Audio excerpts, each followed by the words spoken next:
The Gruffalo is one of the most beloved children's books of all times, with countless parents reading it to their children.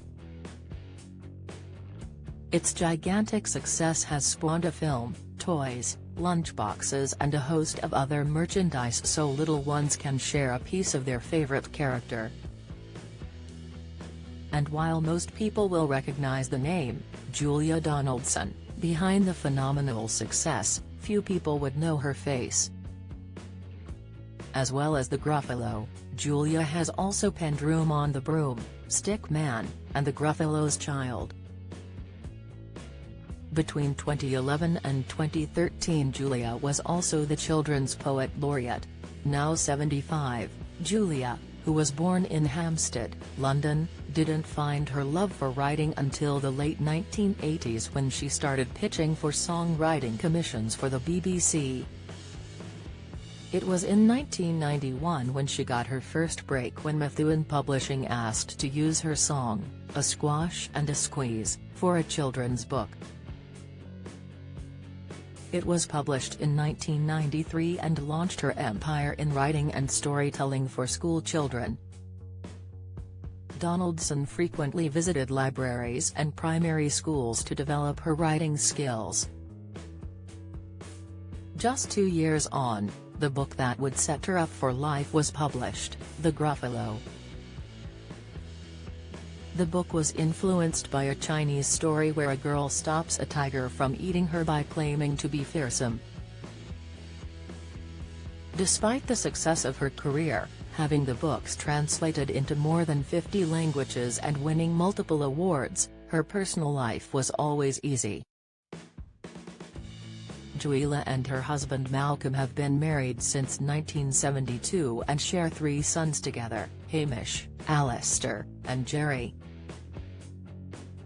But Hamish tragically committed suicide in 2003 at the age of 25 after struggling with schizoaffective disorder. Julia based one of her books, Running on the Cracks, in memory of her son, which revolved around a protagonist who falls into the world of the mentally ill.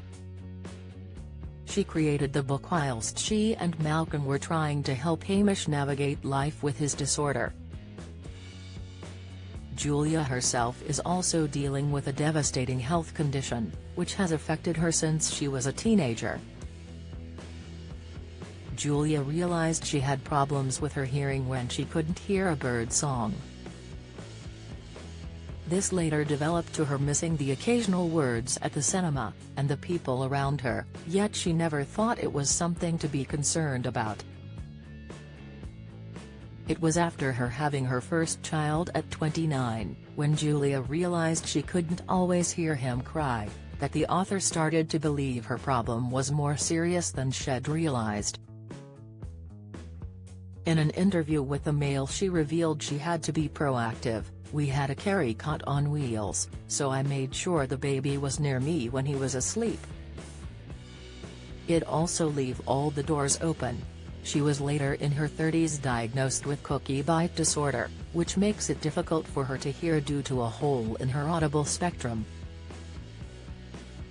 The only familial case she could relate to was her great-aunt, who was also deaf.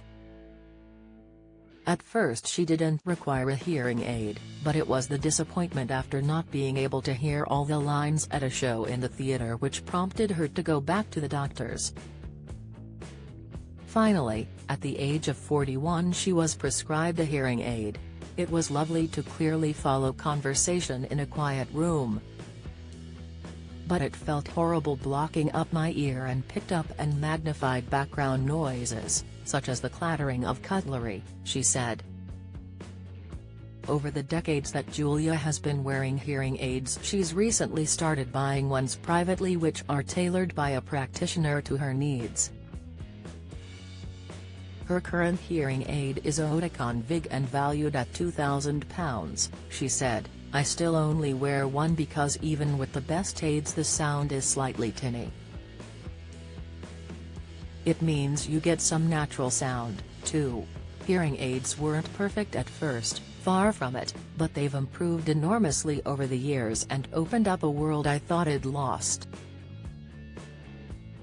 Only recently, I've started going to the theater again after avoiding it for 15 years.